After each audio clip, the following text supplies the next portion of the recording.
Découvrons le Ramadan avec Princesse Tati, le grand sucre des petits bonheurs.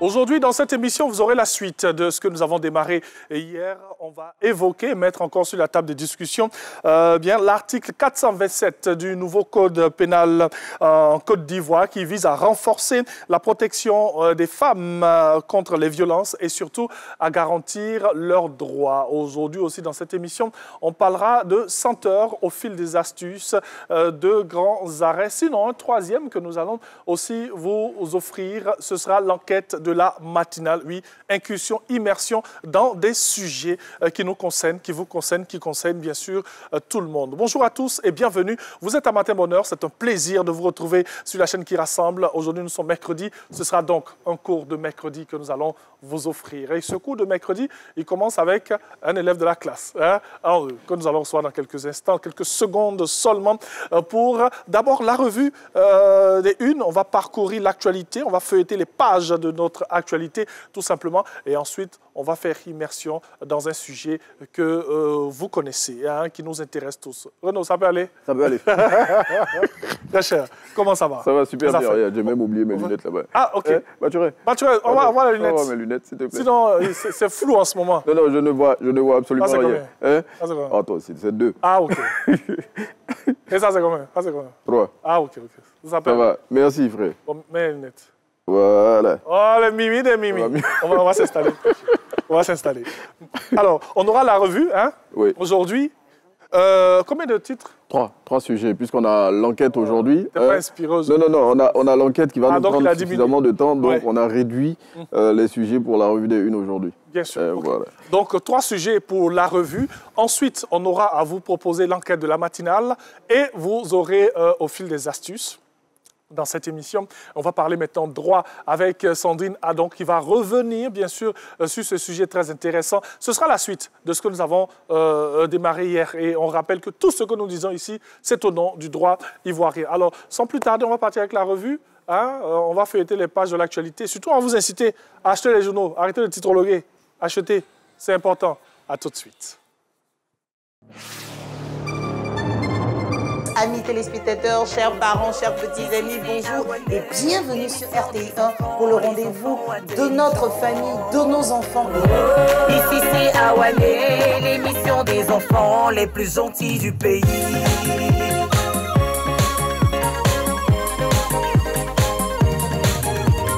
Si tu aimes faire le show à Awané, je veux te voir sauter. Si tu aimes l'ambiance à Awané. Yo, c'est comment la famille de CBC Didier, créateur concepteur de la pression Wawa Dédé. Je serai là ce mercredi à Awani. Mercredi 15h05. Avec...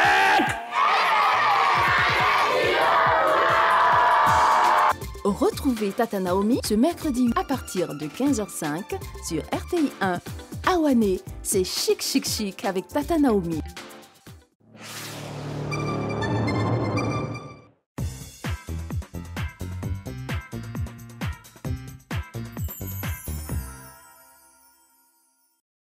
Bonjour, un concept RTI.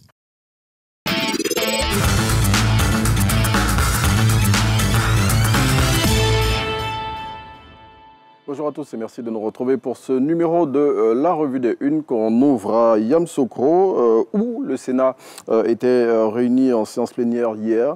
À cette occasion, la Chambre haute du Parlement ivoirien a adopté 5 projets à l'unanimité. Ces projets concernent les lois relatives à la justice et à l'état civil. Et selon le quotidien Le Mandat, ces textes qui avaient été préalablement examinés en commission les 13 et 14 mars concerne notamment la modification de l'article 4 de la loi portant sur le pôle pénal économique et financier, la réforme de la loi sur l'état civil de 2018 et les procédures de contentieux du bail à usage d'habitation et d'expulsion. Plus de précisions sur ces textes dans le numéro de ce jour du quotidien Le Mandat. Le contentieux de la liste électorale provisoire a démarré depuis le samedi 22 mars 2025, 5 jours après le lancement de cette opération. L'expression qui a fait le tour de certains centres et CEI locales livre l'ambiance dans ces sites et fait le compte-rendu de ce qui s'y passe. À noter que cette période de contentieux se refermera le 5 avril 2025. Et puis après les 2 rendez-vous réussis face au Burundi et à la Gambie à l'occasion des 5e et 6e journées des éliminatoires du Mondial 2026, le Jour Plus fait le point plutôt des 2 rencontres et révèle les 4 grands défis que doivent relever nos pachydermes. Le confrère n'oublie pas de mettre en avant les failles que Fayet Emers doit refermer dans son dispositif, justement pour être mieux performant à l'occasion des prochaines rencontres des éléphants de Côte d'Ivoire. On s'arrête ici pour ce numéro de la Revue des Unes. Merci beaucoup à Renaud. On l'a dit, c'est la revue des Unes dans cette émission. Mais on va continuer, Renaud. Oui. On va donc s'installer parce que, on l'a dit aujourd'hui, nous allons vous proposer l'enquête de la matinale. Je dis, c'est une immersion, bien sûr, dans des sujets qui nous intéressent aujourd'hui. Le sujet que nous allons mettre en exergue est un sujet très intéressant. Oui. Il faut le dire, Renaud a pris le temps de décortiquer, de visiter, de regarder. Alors, le sujet que nous avons proposé aujourd'hui dans l'enquête de la matinale est une enquête sur la construction du nouveau marché Roxy d'Adjamé, un projet qui est au cœur d'une vive polémique, donc un marché tant attendu par des femmes qui ont souscrit pour des places dans ce marché. Point de suspension, on regarde l'enquête et on revient dans quelques instants. Nous sommes sur le site du nouveau marché Gourou Roxy d'Adjamé, un marché dont la construction est au cœur d'une vive polémique. Polémique suscitée par le non-respect du délai initialement prévu par Dipimo, le constructeur, pour la livraison de l'ouvrage aux commerçants. Conséquence, la Comagua se retrouve divisée en 2 blocs. D'un côté, ceux qui estiment qu'après avoir traversé des difficultés, le constructeur, donc Dipimo, a désormais les moyens de conduire le projet jusqu'à son terme. Et de l'autre, ceux qui ne veulent plus rien entendre et qui ne demandent qu'une seule chose, l'annulation pure et simple du contrat qui lie la Comagua à Dipimo. Eh bien, qu'est-ce qui s'est passé? Pourquoi en sommes-nous arrivés à cette situation? On vous explique tout.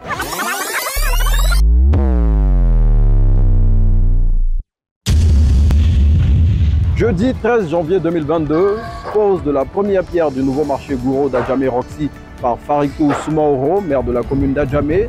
18 mois, c'est le temps que doit durer la construction de ce marché, estimé à 13 milliards de francs CFA. C'est le lieu aujourd'hui de dire que nous commençons cette belle œuvre qui va s'étendre dans les autres quartiers d'Adjamé. Tous les espoirs des commerçants de ce marché qui espéraient avoir un nouvel espace commercial en moins de 3 ans vont être douchés car les choses ne vont pas se passer comme prévu. Premier couac, un réseau d'assainissement situé sur le site du chantier qui n'avait pas été pris en compte par les études préliminaires et d'autres facteurs qui, selon le promoteur, sont indépendants de sa volonté. Aujourd'hui, nous n'avons pas accusé le retard parce que nous le voulons. L'architecte qui devait fournir tous les documents techniques et architecturaux ne l'a pas fait à temps, compte tenu de certaines modifications. On a eu des situations qui n'étaient pas prévues dans le contrat, telles que le déplacement du réseau d'assainissement. La conséquence directe, plus de 6 mois de retard dans le démarrage effectif des travaux. Après avoir levé cet obstacle et au moment où le chantier est entré dans sa phase active, les premiers signes de division apparaissent au sein de la coopérative des marchés Gourou d'Adjamé, Comagua. En effet, vu le conflit entre les membres de la Comagua qui ne cessait d'enfler, le partenaire financier de Dipimo, constructeur du marché, a décidé de se retirer du projet. Cette situation a entraîné l'arrêt du chantier et à partir de ce moment, les événements vont s'enchaîner jusqu'à atteindre un seuil critique et diviser la Comagua en 2 blocs. La Comagua a décidé de résilier ce contrat purement et simplement pour trouver un autre promoteur crédible pour pouvoir réaliser son projet. Comagua n'a pas de problème avec quelqu'un. Ce qu'on a dit à notre promoteur de faire, c'est ce qu'on lui a dit de construire notre marché. Et c'est ce qu'il est en train de faire. Autre acteur qui a décidé de se faire entendre dans ce dossier, c'est la FENAXI, section Adjamé, apporteur d'affaires dans le projet. Nous avons rencontré Karim Sanogo, son président. Dès notre arrivée sur place, il va se produire ça. Oui, je viens d'appeler le maire urgemment parce qu'il y a violence sur le site Comagua. Non, donne-moi tout. Partout, il y a financement, on ne s'inscrit pas dedans. Nous nous rendons alors sur place et là, il y a une forte présence de commerçantes devant le portail du chantier. Monsieur Youambi, directeur général de la Comagua, exaspéré par cette situation, prit son ras-le-bol. Quand ça fait 4 ans, vraiment, nous sommes à l'état embryonnaire. Que vraiment, il est mieux de quitter. Il a dit si réellement tu as un financier, il n'y a pas de problème. Donc fais un planning et puis avec un cahier de décharge. Il a refusé. Après avoir amené le calme, retour au siège de la FENACSI. Aujourd'hui, nos membres réclament leur dû, qu'on leur restitue tranquillement leur dû.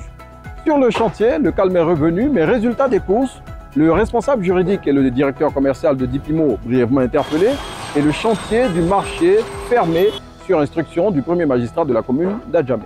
Désemparés, les membres de la Comagua lancent un appel au premier magistrat de la commune d'Adjamé. Nous, c'est pardon, nous demandons à Farik d'ouvrir notre marché. Dipimo va construire notre marché. Il est venu à nous, il a commencé à travailler. Après, les mêmes groupes qui sont de l'autre côté, les hommes, l'ont mélangé. Quand il va voir quelque part, ils vont là-bas pour tout gâter. Donc, c'est ce qui a fait qu'il a pris un retard. Et aujourd'hui, Dieu merci, c'est réparé. Que le maire, nous, on lui demande pardon, il n'a qu'à ouvrir notre marché. Notre bailleur va construire notre marché. Le maire d'Adjamé et le directeur général de Dipimo reviennent sur la chronologie des faits qui ont conduit à cette situation. En janvier 2024, je suis interpellé par le maire. Il dit que, écoute, il a vu le travaux qui n'avancent pas. Là, les femmes sont venues se plaindre à moi. Elles ont décidé de saisir la police économique. Donc, moi, tu es mon fils, je vais t'aider. Il faut qu'on trouve une solution. Lui me propose une solution d'un partenaire, quelqu'un qui est très puissant, qui peut nous aider. Et il me demande de dire combien je veux, et comment je veux pour qu'on me donne et que je quitte le projet. Parce que le monsieur qu'ils ont vu refuse de sortir son image à mon image. Je lui ai dit ok, j'ai compris. J'ai donné rendez-vous au maire pour dire qu'il me laisse une semaine après, je vais venir répondre à sa demande. Le promoteur a donné un délai de 18 mois pour livrer les marchés, ça fait 4 ans. J'ai invité le promoteur ici et nous avons échangé. Je lui ai dit non, si vous n'arrivez pas à financer les travaux, mais dites-le comme ça, on va trouver un promoteur qui va prendre tous les passifs. Parce qu'au jour d'aujourd'hui, il y a des commerçants qui ont souscrit à hauteur de 2 milliards. Alors, le marché ne sort pas de terre. Il m'a dit, c'est vrai que c'est une bonne idée, il va me revenir. Donc, une semaine, je viens. Il dit, oui, qu'est-ce que tu décides? Il dit, non, j'ai vu mes partenaires, on a discuté avec tous, on continue le projet. Mais si jamais votre partenaire que vous avez, qui est d'accord à entrer dans le projet, parce que mes partenaires, là, ceux qui sont aujourd'hui là, ne veulent pas sortir du projet. Alors, c'est là que tout va commencer. Il lui a dit, bon, tel promoteur, c'est lui qui a construit le marché de l'habitat. Et ce promoteur du marché de l'habitat, quand il ne pouvait pas, il a reconnu, on a trouvé un autre promoteur qui a pris le passif en compte. Et tout ce qu'il a investi dans ce marché, il l'a remboursé. Et je lui ai dit que ça sera la même chose. Il passe derrière moi, ça va voir ce promoteur-là. Le promoteur lui a dit, mais dans la commune d'Adjamé, moi je ne peux pas traiter avec vous sans le maire. Le maire m'a déjà parlé de ce problème. Depuis ce jour-là, quand on l'appelle, il ne vient pas. Dans tous les cas, il faut qu'on trouve la solution pacifique. Parce que l'arrêt des travaux ne bénéficie pas à Dipimo carrément. Parce que les employés sont séquestrés sur le chantier, c'est fermé, savoir comment sortir. Il faut les payer, il faut les nourrir, il faut tout ça. C'est Dipimo qui en paie les coûts. La coopérative Comagua, je l'ai trouvée soudée. Je ne veux pas être l'objet de quelqu'un qui est venu diviser leur coopérative. Donc je leur demande à la présidente, la vice-présidente, son équipe d'accepter les autres. Nos clients, les souscriptrices et souscripteurs, on leur demande d'être rassurés, de nous faire confiance. On va utiliser tous les voies et moyens possibles. Échanger avec notre papa, monsieur le maire, pour véritablement trouver une solution rapide. Le dossier étant devant les juridictions, moi j'en appelle à la justice pour qu'une solution soit trouvée rapidement. Auquel cas d'autorité, nous serons obligés de faire appel à un autre promoteur. En attendant que la justice se prononce sur l'affaire, chacun des protagonistes campe sur ses positions au grand désarroi des commerçants qui devront attendre encore longtemps avant d'intégrer le nouvel espace commercial moderne qui leur avait été promis.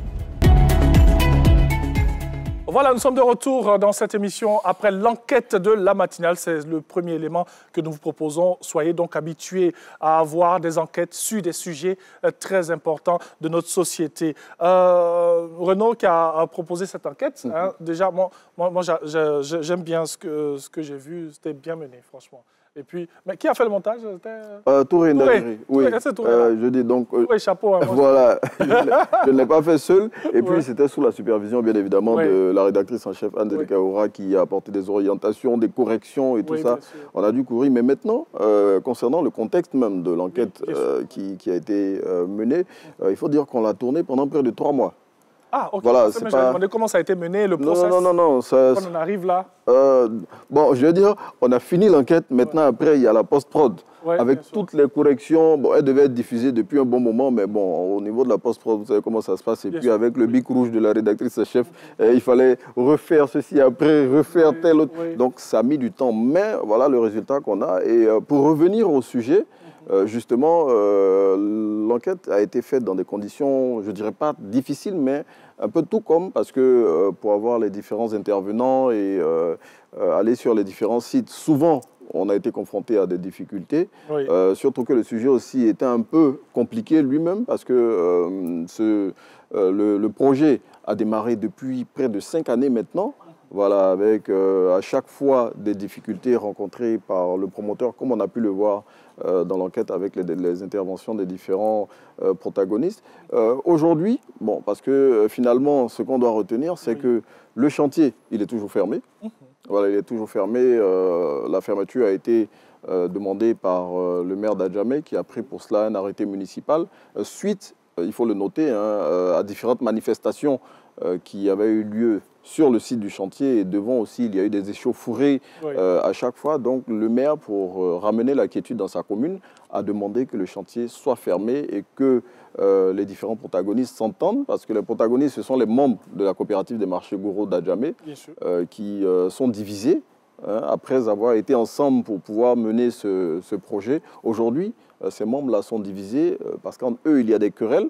Les querelles sont relatives aux promoteurs parce qu'il y a ceux qui, au sein de la Comagua, veulent que le promoteur, qui est Dipimo, continue l'activité de construction du marché. Et il y a les autres qui, eux, ne veulent plus du promoteur parce qu'ils estiment qu'il n'a pas respecté les délais qu'il avait donnés pour la construction du marché. Le marché devait être livré en 18 mois. Et aujourd'hui, 4 ans plus tard, il n'est toujours pas livré. Bon, le promoteur, à sa décharge, il a évoqué des raisons qui, bon, pourraient tenir en fonction de là où on se situe. Voilà, parce qu'il a rencontré des difficultés financières et voilà, c'est ce qui a retardé la construction des travaux. Mais aujourd'hui, le promoteur en question, il dit qu'il a les moyens de conduire le projet jusqu'à son terme. Voilà, et donc les travaux avaient repris, mais malheureusement à cause des différentes situations qu'il y a eu sur le site du chantier, le maire de la commune d'Adjamé, M. Soumaro Farikou, à qui nous disons merci, qui nous a reçus sans faire de difficultés pour donner sa part, sa version dans cette affaire. Donc le maire a décidé de fermer le site du marché pour éviter justement qu'il y ait à chaque fois des échauffourées sur le site et surtout des troubles à l'ordre public dans sa commune. Et aujourd'hui, l'affaire est pendante devant la justice. Voilà, l'affaire est pendante devant la justice et donc on attend de savoir comment ça va se terminer, quoi. Bien sûr. En tout cas, merci pour cette enquête qui nous a permis d'éclairer la lanterne de tout un chacun sur cet état de fait. Donc, vous avez pu bien le comprendre, comment ça a été mené 3 mois durant avec la pré-pod, la post-pod. Et donc, mais est-ce que souvent, il arrivait comme ça de tomber sur des situations cocasses sur les sites où pour pouvoir rencontrer les gens, c'était vraiment difficile et tout? Bon, là, vous me parlez maintenant de livrer les secrets de la production. OK, non, laisse ça. Il y a certains secrets qu'on ne peut pas livrer, sinon après, si on va vers les personnes qui sont concernées par certaines enquêtes, ça va être difficile. Mais bon, on est tombé souvent de fois sur des situations qui pourraient prêter à confusion. Vous voyez? Mais bon, après, je veux dire, nous, on a le devoir d'être factuel. Donc, on livre les faits et puis après, maintenant, on laisse au téléspectateur le soin de faire le commentaire qu'il veut. Voilà, parce que comme on le dit dans notre métier, les faits sont sacrés, mais les commentaires après, c'est clair. Voilà, ils sont libres. Alors, l'enquête sur la construction du nouveau marché Roxy d'Adjamé, on l'a dit, c'est un projet qui est au cœur de vives polémiques. Aujourd'hui, au stade où nous en sommes, c'est que le marché, il est fermé. L'affaire est en justice. Oui. La justice va donc se prononcer sur ce sujet. Merci beaucoup, Renaud. Je vous en prie. Merci. On va recevoir ensemble, bien sûr, deux dames. Hein, c'est vrai, nous sommes toujours dans le mois de mars. Hein.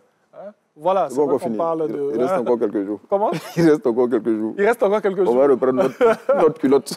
On va reprendre nos culottes. Voilà, à partir du mois d'avril, je pense que tout ça va finir. Elles vont entrer, elles vont agrémenter ce beau moment que nous allons avoir ensemble. Venez, mesdames. Hein. Au fil des astuces, d'abord, on va parler de senteur avec vous. Et ensuite, Sandrine Adam. Alors, j'installe Sandrine Adam ici. Vous venez là. Voilà. Merci. Installez-vous donc.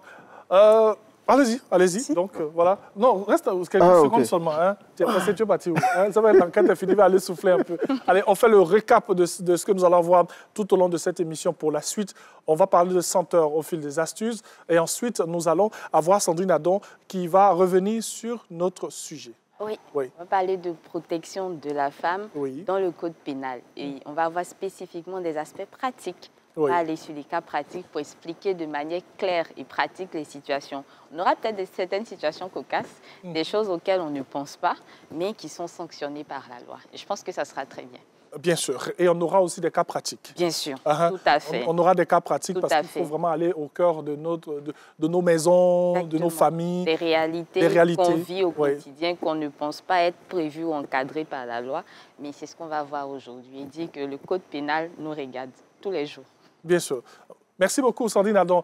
Steven, avec vous, on va parler d'astuces maison, justement pour avoir une maison qui sent constamment bon, sans forcément débourser beaucoup d'argent. Voilà. C'est la partie du film là qui... Exactement. Où on ne débourse pas beaucoup d'argent. Tout à fait. En tout cas, voici pour ce que nous allons avoir dit. Merci encore à Renaud pour cette enquête. C'est la première enquête du genre, parce qu'on en aura d'autres. À vous. Là, actuellement, il est au labo. Hein? C'est ça. Il ne faut pas que ça va durer 3 mois. Et puis, je vais demander aux téléspectateurs, quand ils sont concernés par des sujets qui nous facilitent la tâche, c'est pour eux qu'on travaille. OK. Voilà. C'est une doléance. N'ayez pas peur de la caméra, n'ayez pas peur de exprimez-vous. Hein? On n'est pas là pour vous faire du mal. Allez, jingle, on se retrouve dans quelques instants. Merci encore à Renaud. On aura au fil des astuces avec, bien sûr, Steven qui est dans ce studio. Accueillons. Donnons. Savourons, partageons, rions, sucrons le ramadan avec Princesse Tati, le grand sucre des petits bonheurs.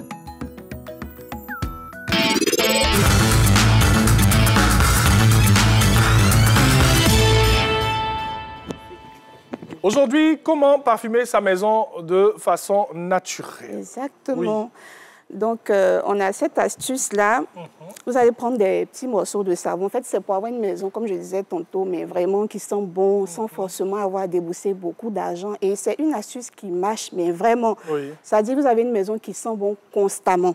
Et cette astuce-là, elle concerne toutes les pièces de la maison, le séjour, la salle d'eau, le dressing, la cuisine, mais vraiment toutes les pièces de la maison. Donc, c'est des petits morceaux de savon qui sentent vraiment bon, que vous allez prendre, découper en petits morceaux, et vous allez prendre un petit sac comme ça, sac organza, on m'a dit que ça s'appelle, et vous allez les mettre à l'intérieur et les placer discrètement dans chaque pièce de maison. Bien sûr. Attends, moi, je vais juste toucher.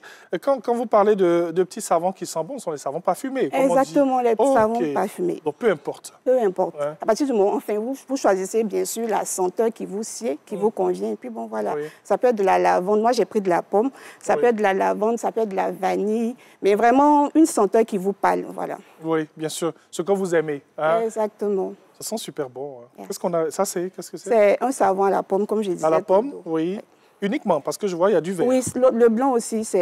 Bon, le vert, c'est la pomme, le blanc également. Ah, OK. Donc, uniquement. Parce que comme j'ai vu du vert, je pensais que c'était peut-être c'est la même senteur. Ah, ça sent super bon. Et qu'est-ce qu'on a aussi? C'est seulement à la pomme pour aujourd'hui? Non. Il y a une deuxième astuce, une astuce bonus. Mais ça, bon, la première heure, c'est ça. Oui, OK. La deuxième astuce? La deuxième astuce, c'est juste partager celle-là pour chasser tout ce qui est mythe alimentaire, cafards, fourmis et tout ça dans les placards, dans la cuisine. Vous avez juste à déposer des feuilles de laurier, tout simplement dans le placard. Ça les répulse, mais à un point incroyable. Ah, OK. Mais bon, la feuille de laurier, bon, ça, je vois qu'elle est très sèche. Oui, c'est exactement ça. C'est la feuille de laurier sèche. OK. Ah, voilà. OK. Vous la déposez juste une surface. Bon, enfin, c'est beaucoup plus dans les placards pour les vêtements. Voilà. Dans les placards de la cuisine aussi, comme je l'ai dit, pour les mythes alimentaires, ça les répulse naturellement. Voilà, parce qu'on sait que les insecticides, ce n'est pas toujours recommandable. Il y en a qui ne supportent même pas. Exactement, qui font des allergies. Voilà, donc ça, c'est vraiment sans effet nuisible, sans effet nocif pour la santé. Et puis, bon, c'est quelque chose qu'on peut trouver à portée de main. C'est clair, oui. Voilà. C'est vrai que les insecticides font un travail énorme aussi chez nous à la maison. Mais ils peuvent avoir ça à côté, de manière naturelle. Exactement. Ne jetez pas ça, c'est ce qu'elle veut nous dire. Exactement, tout à fait. Ce n'est pas que pour la nourriture aussi. Oui, voilà. Oui, et comme on n'utilise pas souvent, quand ça devient comme ça, on se dit « Ah, la feuille est gâtée ». Il faut jeter, en temps ça peut servir. Mais ça peut servir. Donc vous avez dit dans le placard. Dans le placard, dans les placards de la cuisine, dans le placard des vêtements, ça chasse les fourmis, les cafards, les mythes alimentaires et tout ça. Tout simplement? Tout simplement. OK, on va essayer ça aujourd'hui. Hein? D'accord. C'est vrai que je n'ai pas de cafards à la maison, on ne sait jamais, peut-être qu'ils sont cachés dans les recoins, on ne les voit pas. Exactement, peut-être qu'ils sont cachés, même les fourmis et tout ça. Ah, OK. On va donc essayer ça. Donc voilà, deux bonnes astuces. C'est simple, hein? Tout simplement. Ça vous facilite la vie. Vous n'avez pas besoin de faire beaucoup d'efforts. Ce sont des choses qu'on trouve à portée de main. Voilà, vous n'avez pas forcément besoin de débourser beaucoup d'argent aussi. Bien sûr. Alors, ça, il faut juste prendre une petite quantité. Une toute petite quantité. Parce qu'il ne faut pas être comme nous, nous, on aime exagérer dans tout. Là. Non, une toute petite quantité. Mais vraiment, il faut que, comme je disais tantôt, il faut que c'est un parfum vraiment agréable. Voilà. Puis juste vous découpez, vous placez dans les pièces de la maison, mais dans les recoins de façon discrète. Voilà. Oui. Donc vous découpez tout doucement. Tout doucement, exactement. Il faut avoir les mains sèches. Oui, les mains sèches, effectivement. Il faut que le savon soit sec, effectivement. Ah, OK. Quand c'est mouillé, l'odeur n'est pas... Alors, question très importante. Hein? Combien de temps? Ça reste combien de temps? Comme je l'ai dit, c'est vraiment constamment. Ça dit au plus le temps, excusez-moi, plus le temps, aussi longtemps que le parfum du savon dure, aussi longtemps l'odeur est là. Parce qu'on vraiment... peut-être une semaine, on change, non, 2 semaines. Justement, non, pas du tout. Et pour avoir des désodorisants qui durent comme ça sur le temps, ce sont des désodorisants qui coûtent quand même assez cher. Mais avec cette astuce-là, non seulement le parfum reste, mais constamment, et en plus, c'est moins cher. Donc, c'est aussi longtemps que l'odeur du parfum restera, du savon restera. OK. C'est vrai que vous avez dit partout dans la maison, que ce soit dans la salle de bain, le séjour, la terrasse, les chambres. La cuisine, le dressing, partout, dans toutes les pièces. Est-ce qu'il y a un endroit spécifique, sinon on le laisse comme ça? On le dépose juste là, comme ça? Bon, normalement, il faut l'accrocher. Ah, voilà, il faut l'accrocher. Mais comme je l'ai dit, dans les zones assez discrètes, vraiment cachées, pour ne pas que ce soit trop visible, parce que ça peut ne pas... Mais c'est pas vilain, hein? Ah, d'accord. C'est Jojo. Hein? C'est pas vilain. D'accord, que... Moi, je me disais que ça pourrait gêner peut-être. Oh non. D'accord, OK. Donc, tant que ça ne gêne pas les gens de la maison, on peut bien accrocher ça comme ça. Hein? Je ne sais pas si Axel, désolé. On peut dire désolé. On peut accrocher comme ça tranquillement à la maison. Exactement. Et puis, ça distille un beau parfum. Exactement. Et elle l'a dit, c'est vrai qu'elle a utilisé du savon à la pomme. À la pomme, mais vous pouvez prendre toutes les senteurs, la passion, le fruit de bois, mais vraiment la senteur qui vous parle. Qui vous met de bonne humeur, le matin. Oui. Et vous, c'est la pomme qui vous met de bonne humeur? Bon, oui, ça me parle quand même. Ah bon? La pomme. OK. Petite affection pour ce fruit et son odeur. Ah, le message est passé. Et à côté de cela, il y a des feuilles de laurier, des feuilles sèches. Hein? Pour répulser tout ce qui est insectes. Oui. Voilà. Vous ne voulez pas de cafards, vous ne voulez pas d'insectes chez vous à la maison, mettez ça juste dans le placard, même dans les petits placards de la cuisine où on met les assiettes. Exactement, on aime bien mettre les casseroles en bas aussi. Exactement, tout à fait. Vous mettez ça, hein? Diara, information, hein? Pour madame, on met ça dans la maison. Hein? En tout cas, merci beaucoup. Merci très cher Steven. Hein? J'aime bien son nom, c'est un nom assez particulier. C'est vrai que c'est un nom masculin. Masculin, exactement. Oui. Bon, on a tous un prénom américain, des frères et sœurs. Moi, c'est le mien, Steven. Steven. Ah, Steven, c'est un nom américain, un nom masculin, mais on l'a donné. Hein? Exactement. C'est comme Thierry. Hein? Ou Claudia. Exactement, hein? Claudia. Non, elle est espagnole. Hein, pour la comprendre. Merci beaucoup, très cher. Merci, c'est moi. C'était un réel plaisir de nous avoir donné. Moi, je ne savais pas. Hein. Là, je découvre. Franchement, je ne savais vraiment pas. Je pense que je vais essayer ça ce soir. Elle a dit, c'est juste des savons parfumés. Vous découpez un petit morceau comme ça, vous mettez dans ces petits sacs, voilà, et vous les accrochez à la maison ou bien vous les déposez tout simplement dans des endroits bien discrets pour ceux qui n'ont pas besoin, envie qu'on puisse les voir. Et puis, ça vous donne une belle senteur dans la maison, une maison agréable, tout simplement. Et là, des feuilles de laurier pour chasser les moustiques, les fourmis, les mouches, qui nous fatiguent. Là. En tout cas, merci beaucoup, très cher. On va marquer une petite pause et on va se retrouver dans quelques instants pour la suite de Matin Bonheur, on l'a dit. Aujourd'hui, nous allons parler encore droit dans cette émission. À tout de suite.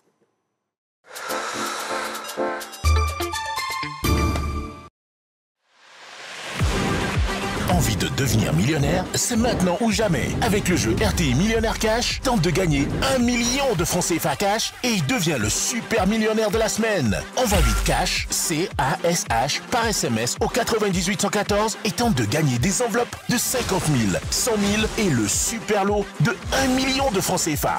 Oui, vous avez bien entendu, 1 million de francs CFA cash. Plus tu joues, plus tu augmentes tes chances de gagner. N'attends plus, envoie cash, C-A-S-H, au 98 114. Millionnaire Cash, c'est le moment de changer de vie. Envoyez cash, C-A-S-H, au 98 114. Millionnaire Cash, le jeu qui te fait gagner un max de cadeaux. 150 francs CFA le SMS.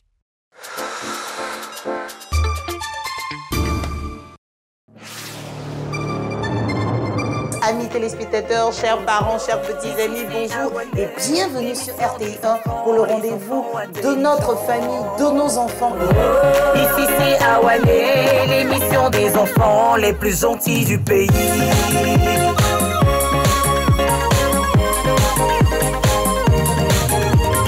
Si tu aimes faire le show à Awané, je veux te voir sauter. Si tu aimes l'ambiance à Awané. Yo, c'est comment la famille de CVC Didier, créateur concepteur de la pression Wawadé. Je serai là ce mercredi à Awané. Mercredi 15h05. Avec...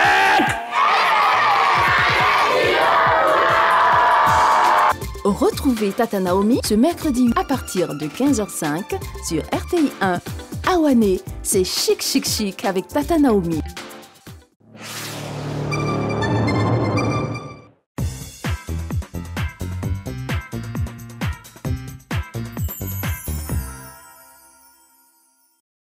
Bonjour, un concept RTI.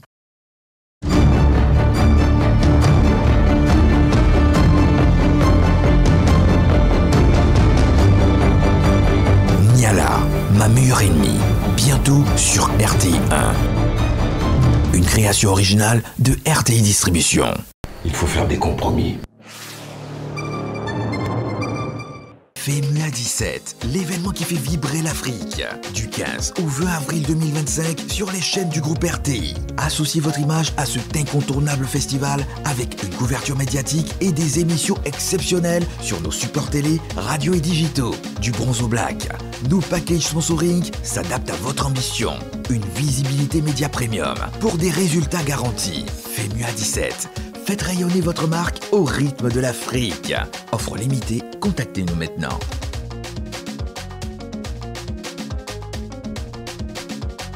Les bonnes affaires, c'est chez nous.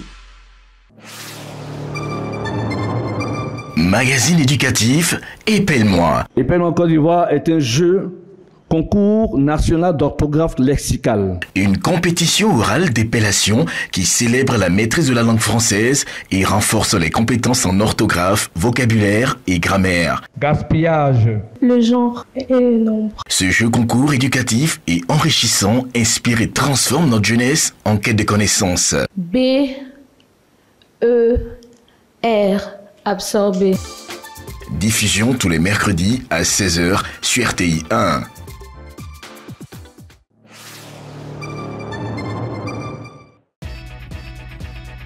Les samedis de Naomi, l'effet week-end commence ici. Que vous soyez amateur de culture, passionné de sport ou en quête de rire, chaque épisode de votre nouvelle émission Les samedis de Naomi est une aventure interactive. Tellement ils avaient faim, ils ont moyen attiré 4800 poissons 200. Elle a diminué, Faut diminuer. Avec toute la famille, rejoignez-nous tous les samedis à 7h30 sur RTI1 pour faire le plein de bonne humeur. Joie de vivre, bonne humeur assurée, n'est-ce pas? Restez connectés, l'effet week-end commence ici avec les samedis de Naomi. Nous sommes de retour dans Matin Bonheur pour la deuxième et dernière partie de cette émission. Après la pause, nous allons bien avant vous donner le nom des gagnants pour notre challenge matinal. Madame Aminata Sissé, Monsieur Stéphane Guéhi, Miss Hortense, eh bien, ils sont attendus pour récupérer leur lot. Ce sera bien sûr la semaine prochaine que nous allons dévoiler tous les gagnants bien sûr de ce mois de mars et on va entrer dans un autre mois, ce sera le mois d'avril. Donc on rappelle les noms, Aminata Sissé, Stéphane Guéhi, Miss Hortense. Vous êtes attendus ici pour recevoir bien sûr vos lots. C'est ici dans ce studio en pleine émission que nous allons vous remettre vos différents lots. Eh bien, pour la suite, on va parler d'un sujet très intéressant. On l'a démarré hier dans cette émission. Coups et blessures, violences basées sur le genre, tout ce qu'il y a comme violence donc faite aux femmes. On en parlera bien sûr. Que dit la loi de chez nous dans quelques secondes.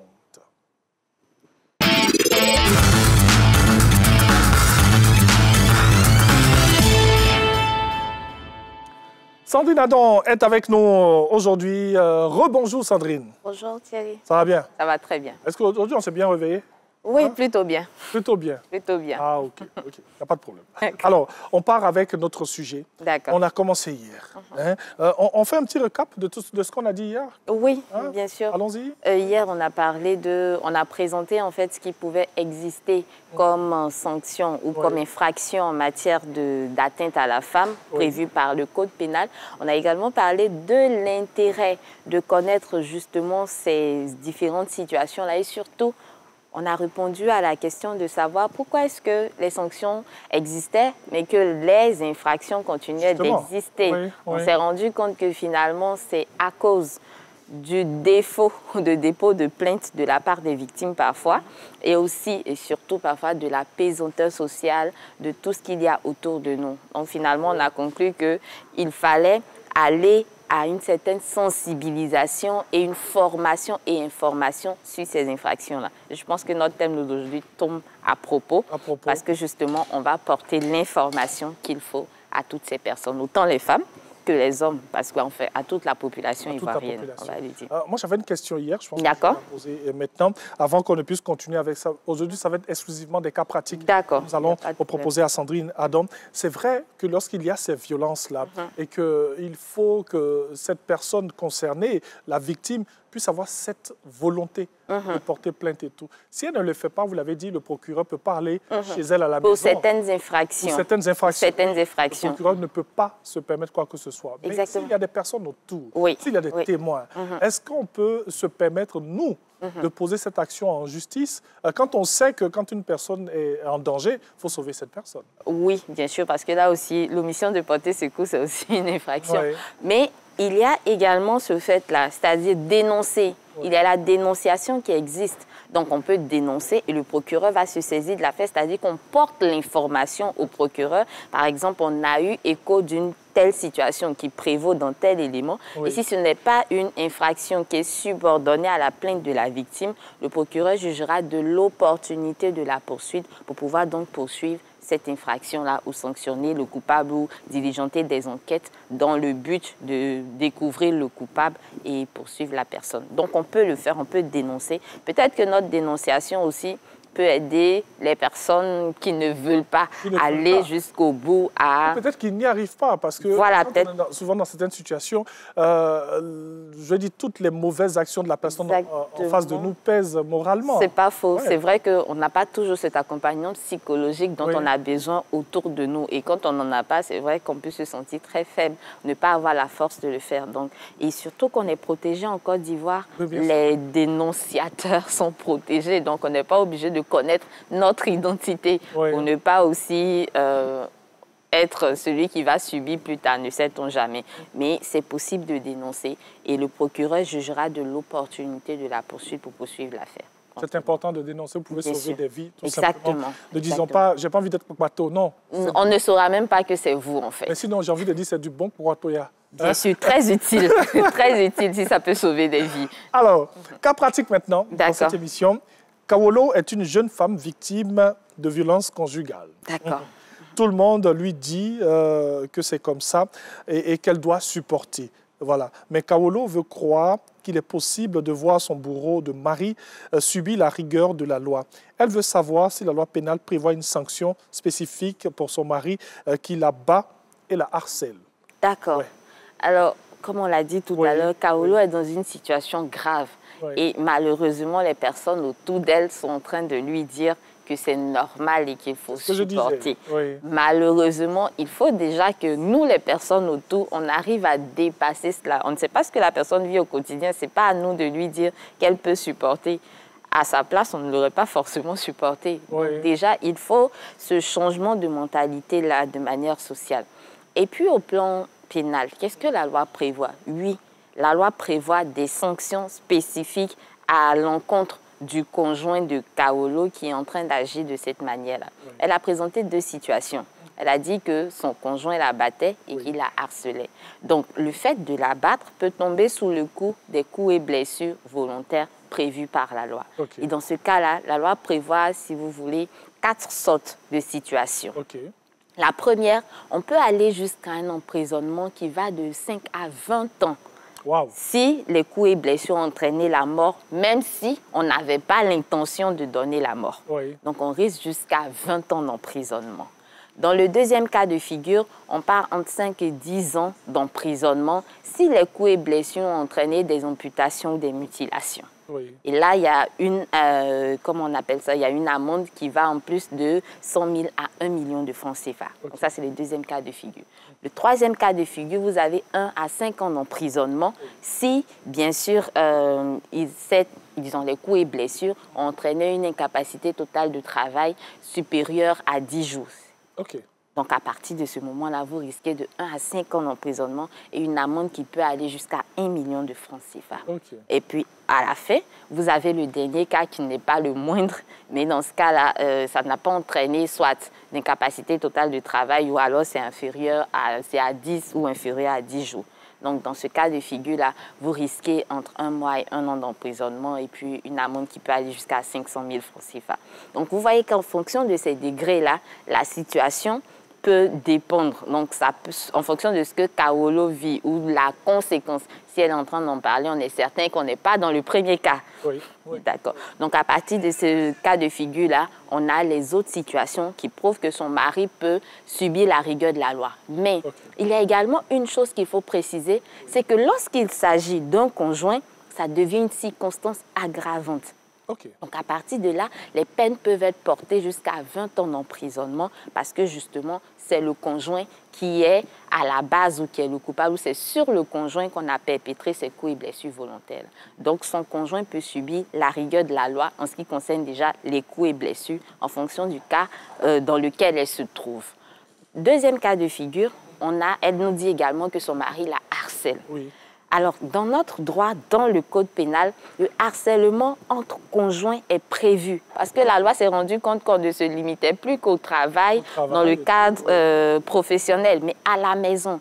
Et dans ce cas de figure-là, on a l'emprisonnement qui est prévu également, qui va jusqu'à 10 ans d'emprisonnement, lorsque justement vos actes, que ce soit injurieux, que vos actes portent atteinte à l'intégrité morale de cette personne-là, de sorte à entraîner une incapacité totale de travail qui dépasse 8 jours dans le cas du harcèlement ou qui a été perpétré en présence d'un mineur. Dans ce cas-là, vous risquez entre 5 ans et 10 ans d'emprisonnement. D'accord? Et l'amende part jusqu'à environ 5 millions de francs CFA. 5 millions. Et dans le deuxième cas, vous avez, on ne va pas dire que c'est moindre, mais dans ce cas-là, l'incapacité totale de travail qui en résulte est moins de 8 jours. Et dans ce cas de figure-là, vous risquez entre 2 ans et 5 ans d'emprisonnement et une amende qui va aller jusqu'à 3 millions de francs CFA. Donc vous voyez que ces peines-là, on les a assez lourdes, justement pour dissuader les personnes et pour dire que c'est grave, le fait de harceler son conjoint.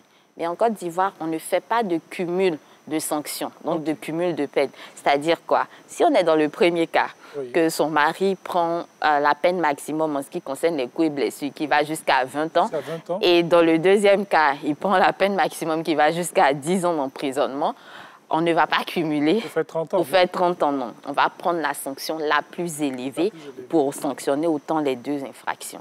Donc, son mari risque, son conjoint, dans ce cas de figure-là, risque vraiment une peine d'emprisonnement élevée et des peines d'amende, comme on l'a dit tout à l'heure. Je sais que cette question que j'ai posée, beaucoup de personnes se posent à la maison en ce moment, en vous écoutant.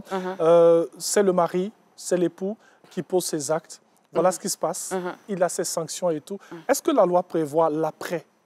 Alors, l'après, tout va dépendre de la victime. On vous laisse le choix. Parce que justement, au niveau du mariage, le fait que l'époux ait été, comment on va dire, ait fait l'objet d'une condamnation est une cause de divorce. Ah, OK. Donc, vous avez une condamnation pour atteinte qui va porter soit atteinte à votre honneur. Au-delà de 2 ans d'emprisonnement, à partir de ce moment-là, vous pouvez demander le divorce. Mais déjà, les coups et blessures, les violences, en fait, sont également cause de divorce. Donc, vous n'avez pas besoin forcément d'attendre après, c'est-à-dire qu'il finisse de purger sa peine avant de demander le divorce. À partir du moment où il y a des violences, il y a des sévices, il y a des injures graves, vous pouvez demander le divorce. C'est selon votre bon vouloir. Selon votre bon vouloir. Donc, également, on ne va pas venir divorcer à votre place. C'est vous qui avez dit oui. Donc, en principe, il faut pouvoir s'éloigner. Et avant même de divorcer, elle peut déjà, comme on l'a précisé hier, demander une mesure d'éloignement. La loi le permet pour préserver sa vie. Donc, elle a tous ces cas de figure, autant au plan civil qu'au plan pénal. Voilà. Merci beaucoup, Sandrine Adon, pour toutes ces indications-là. On vous entend si bien et on sait que dans notre justice, dans notre loi, il y a vraiment... des règles qui protègent. Oui, bien sûr. Alors, deuxième cas. Djeneba a envoyé sa fille de 18 ans en vacances chez sa sœur dans leur village. Elle se rend compte à son retour que celle-ci a fait l'objet d'attouchements et qu'elle a même été sauvée de justesse d'une mutilation génitale féminine. Elle veut savoir s'il existe des recours pour sanctionner les personnes coupables de ces actes atroces. On revient sur le sujet, mais avec plus de précision. Exactement, exactement. Ici, il faut que les gens sachent, et Djeneba en premier, que les règles existent et que des sanctions existent. Les mutilations génitales féminines sont sanctionnées par la loi ivoirienne, par notre code pénal. Également, les attouchements peuvent s'analyser en ce qu'on appelle l'attentat à la pudeur. Donc, ça ne sera pas un viol, parce qu'ici, on n'a pas parlé de viol. Donc, on peut les qualifier d'attentat à la pudeur. Et dans ce cas-là, c'est également puni par la loi. Comment ça se passe? Au niveau de des mutilations génitales féminines, alors, la loi, notre code pénal a vraiment voulu sanctionner. Parce que les infractions, disons, cette infraction-là est sanctionnée entre 1 an et 5 ans d'emprisonnement. Mais l'amende part de 200 000 à 2 millions de francs CFA. Pour ce qui concerne les mutilations génitales féminines. Pour dire justement que le législateur a voulu sanctionner cela. Parce que très souvent, on se cache sous des pratiques traditionnelles. On se dit que c'est notre tradition. Mais notre tradition entraîne la mort de certaines personnes. Notre tradition entraîne des dangers pour la jeune femme ou la femme plus tard. Donc, il faut qu'on tienne compte de ça pour ne plus commettre certains actes.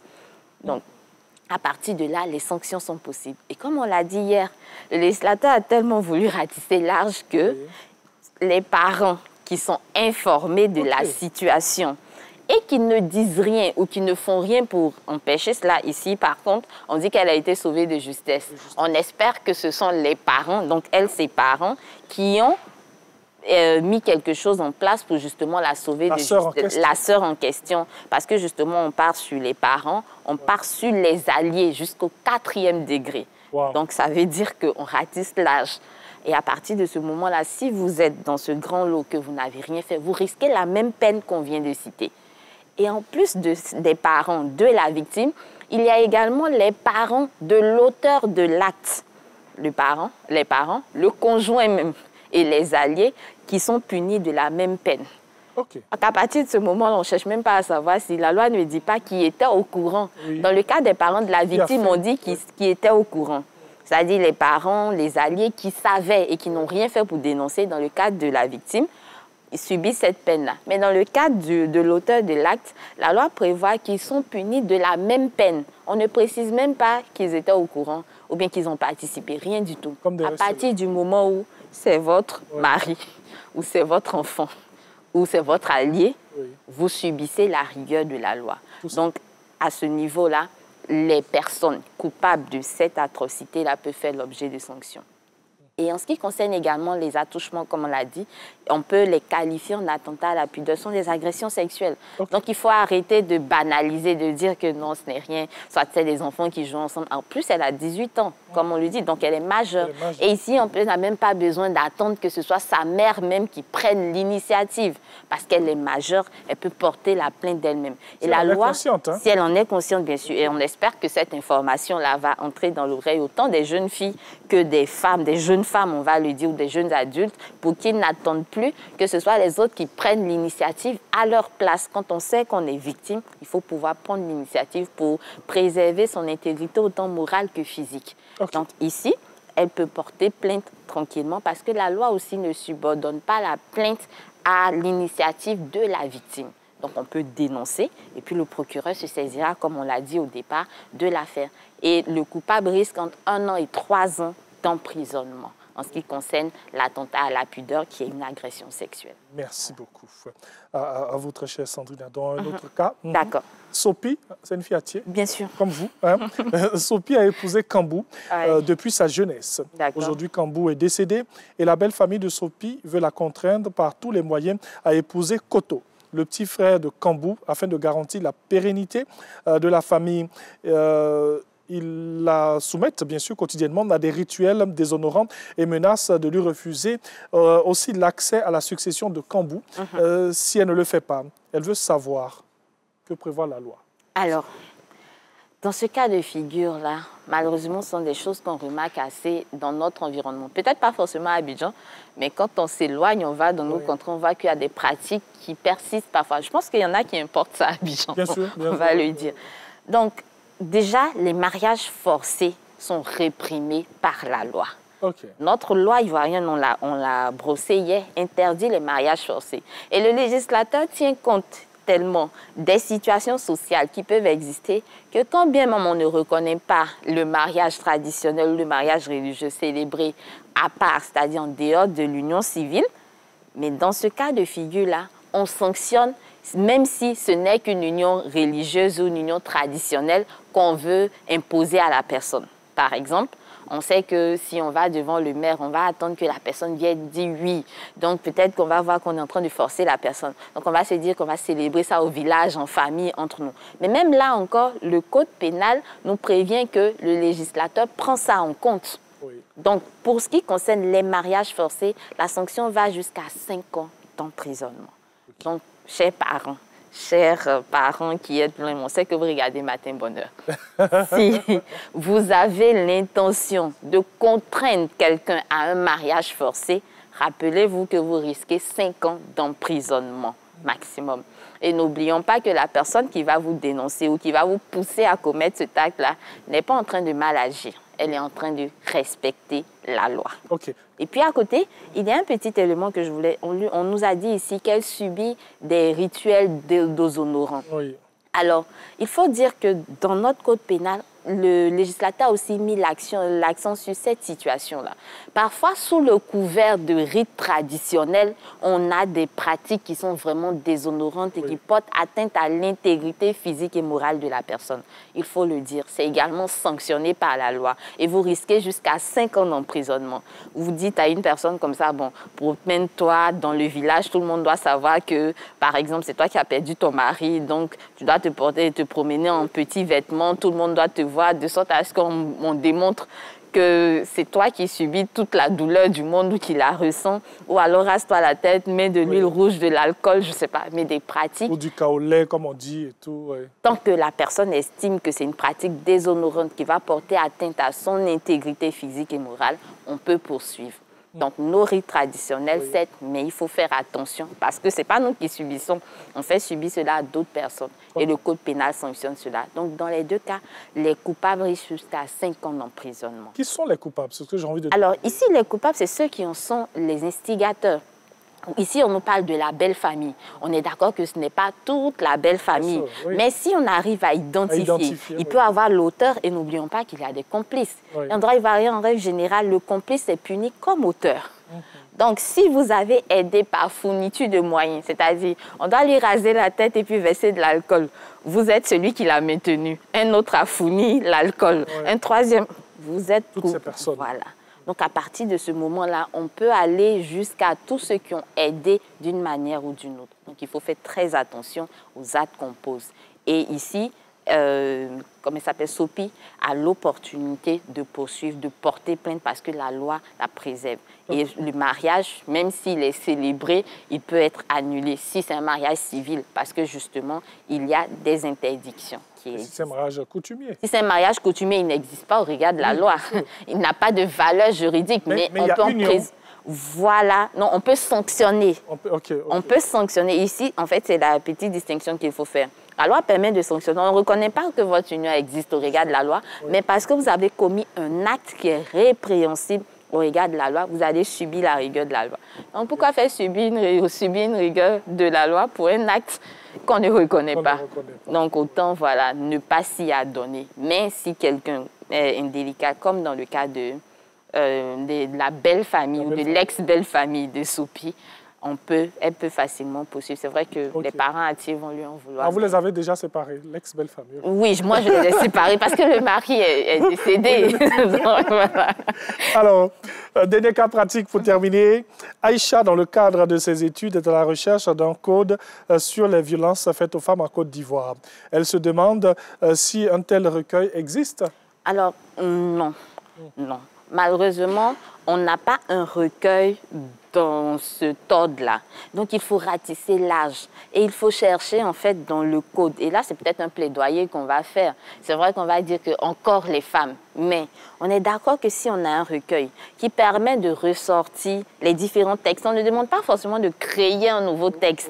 Mais on a des textes qui existent. Si on a un recueil qui permet, par exemple, de retracer toutes les infractions ou toutes les situations en rapport avec les violences basées sur le genre, les coups et blessures volontaires, les atteintes aux droits de la femme, que ce soit physique, que ce soit moral, que ce soit économique, on peut facilement avoir une manière de lutter contre parce qu'on sait que ces textes-là existent et ils sont quelque part. Donc, c'est peut-être un plaidoyer qu'il faut faire et peut-être lancer aussi un avis à tous les jeunes chercheurs en droit, pourquoi pas, et toutes ces personnes-là qui militent pour les droits de la femme, d'apprendre les textes et d'apprendre à les retransmettre, à les retranscrire de sorte à ce qu'on ne les dénature pas, mais qu'on ouvre ou qu'on offre l'information véritable. Bien sûr. Vous m'emmenez à saluer toutes ces ONG, ces organisations qui luttent contre les VBG, qui travaillent pour les droits de la femme. Nous sommes dans le mois de mars et c'est bien de saluer tous ces efforts, toutes ces actions qui sont menées au quotidien par ces hommes et par ces femmes. Bien sûr, par ces hommes aussi, il faut le dire. Oui, mais on est là quand même. On sait. Nous sommes des E4She. Bravo. Merci beaucoup. Donc, il est important de connaître les règles qui sanctionnent les infractions à l'encontre de la femme. Oui, bien sûr, il faut les connaître. Parce que justement, si on sait que ça existe, tout à l'heure, on parlait des pratiques déshonorantes, on le fait peut-être sans le savoir. On se retrouve, par exemple, dans un village, on va dire que celui qui a volé, on doit le chicoter pour traverser tout le village. Bon, après, et si on se rend compte que ce n'est pas lui le voleur? On a déjà chicoté. On lui demande pardon? Donc, il faut faire attention parce que justement, la connaissance des règles, autant pour les femmes de manière spécifique que de manière générale, pour tout le monde, les infractions doivent être connues. Et leurs sanctions aussi, parce que c'est ce qui dissuade. Quand on sait que ce qu'on fait va entraîner une sanction, on dit difficilement « je m'en fous ». On va voir ce qui va arriver. Mais après, on demande pardon. Donc, pour ne pas être là-bas, pour demander pardon, parce que c'est pas très bien là-bas. C'est clair, oui. Donc, il faut... les gens n'aiment pas là-bas. Pas du tout. Pas du tout. Merci beaucoup, Sandrine Adon, pour toutes ces informations. C'est important de tout savoir, de tout connaître sur ce qui nous entoure. Avant de terminer cette émission, moi, j'aimerais dire merci à Phil Royce pour sa dernière collection de chaussures. Merci, très cher. c'est top. Tu as bien fait. En tout cas, on va se retrouver une très prochaine fois. Très vite, pour parler encore de droit et tout. Diarra, tu peux y aller. Hein? Vas-y, mets-toi à l'aise. Hein? Allez, que Dieu vous garde. Merci d'avoir été en notre compagnie. On se retrouve demain dans Matin Bonheur. Ce sera jeudi. On aura un bon petit bonheur à vous proposer très tôt le matin. Que Dieu vous garde. N'oubliez jamais de le mettre au centre de tout. C'est le seul qui gère. Au revoir.